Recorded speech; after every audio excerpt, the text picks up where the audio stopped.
ইকরা বিসমি রাব্বিকাল্লাযী খালাক। পড়ো তোমার প্রভুর নামে যিনি তোমাকে সৃষ্টি করেছেন।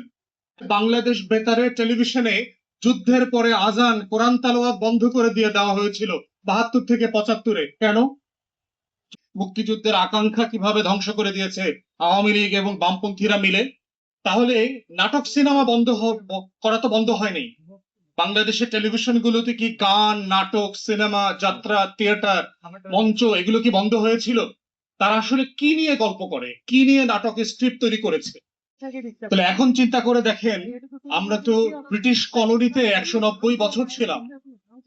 সেটা নিয়ে কি আপনি 10টা 20টা ভালো বই আছে এই সোনার বাংলায়?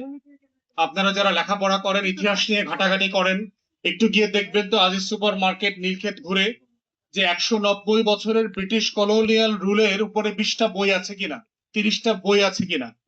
কিন্তু 24 বছরের বঞ্চনার গল্পের উপরে এবং 71-এর যুদ্ধকে নিয়ে 3500 বইয়ের প্রকল্প খাদানি তৈরি করেছে, যেটা আসলে মানুষকে কনফিউজ করেছে, মুক্তিযুদ্ধকে হেয় করেছে, ছোট করেছে, শহীদের সংখ্যা নিয়ে অযাচিত ভাবে বিতর্কের জন্ম দিয়েছে। তো একইভাবে দেখেন, বাংলাদেশে প্রত্যেকটা লড়াইতে 72 থেকে 75 দেখেন, এই যে 3.5 বছরে বাংলাদেশে বাকশাল কায়েম হয়েছে, বামপন্থীরা, সিপিবি, আওয়ামী লীগ মিলে বাংলাদেশের হাজার হাজার রাজনৈতিক নেতাকর্মীকে নাই করে দিয়েছে, চতুর্থ সংশোধনী করেছে, গণমাধ্যম নাই করে দিয়েছিল। 72 থেকে 75-এর কোন বই আছে কিনা দেখেন তো। 3 বছর, 3.5 বছরের বাংলাদেশের হিস্ট্রি, কালচার কি করেছে, মুক্তিযুদ্ধের আকাঙ্ক্ষা কিভাবে ধ্বংস করে দিয়েছে আওয়ামী লীগ এবং বামপন্থীরা মিলে, আপনি কোনো বই খুঁজে পাবেন না, লিটারেচার পাবেন না। 9 বছরের স্বৈরশাসক বিরোধী আন্দোলন দেখেন, ইকুয়ালি সিমিলার সিচুয়েশন।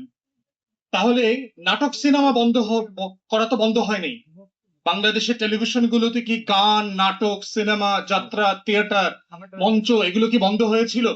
তারা আসলে কি নিয়ে গল্প করে, কি নিয়ে নাটকের স্ক্রিপ্ট তৈরি করেছে? এগুলোর সাবস্টেন্স কি? এটা আমার ইতিহাসের লড়াইকে ধারণ করে কিনা? আমার লড়াইয়ের সবচেয়ে গুরুত্বপূর্ণ অনুষঙ্গগুলো কারা? কারণ এই কালচারাল জগৎ ঠিক করে আপনি কাকে শহীদ হিসাবে মর্যাদা দেবেন, কাকে ভুলে যাবেন, আপনি কার জন্য কাঁদবেন এবং কার জন্য আপনি কাঁদবেন না, কার জন্য বিশ্ববিদ্যালয়ের নাম হবে, কার নামে একটা হলের নাম হবে, কার নামে একটা জাতীয় প্রতিষ্ঠানের নাম হবে, আর কার নামে হবে না। এই গল্পের ভিতরে রয়ে গেছে হচ্ছে কালচারাল ফ্যাসিবাদ। দেখেন, ঢাকা বিশ্ববিদ্যালয়ে সূর্য সেনের নামে হল আছে। আমরা কি কোনোদিন প্রশ্ন করেছি যে সূর্য সেনের নামে হলটা কিভাবে হয়? কিন্তু নওয়াব সলিমুল্লাহ মুসলিম হলের নাম থেকে মুসলিম শব্দটা কেন কেটে দেওয়া হয়েছে? ঢাকা বিশ্ববিদ্যালয়ের মনোগ্রামে একটা কোরআনের আয়াত লেখা ছিল, ইকরা বিসমি রাব্বিকাল্লাযী খালাক। পড়ো তোমার প্রভুর নামে যিনি তোমাকে সৃষ্টি করেছেন। 71-এর যুদ্ধের পরে এই মনোগ্রাম থেকে কোরআনের আয়াতটা কেন সরিয়ে দেওয়া হয়েছে? জাহাঙ্গীরনগর বিশ্ববিদ্যালয়ের সাথে জাহাঙ্গীরনগর মুসলিম শব্দটা লেখা ছিল, মুসলিম বিশ্ববিদ্যালয় লেখা ছিল। ওই শব্দটা কেন সরিয়ে দেওয়া হয়েছে?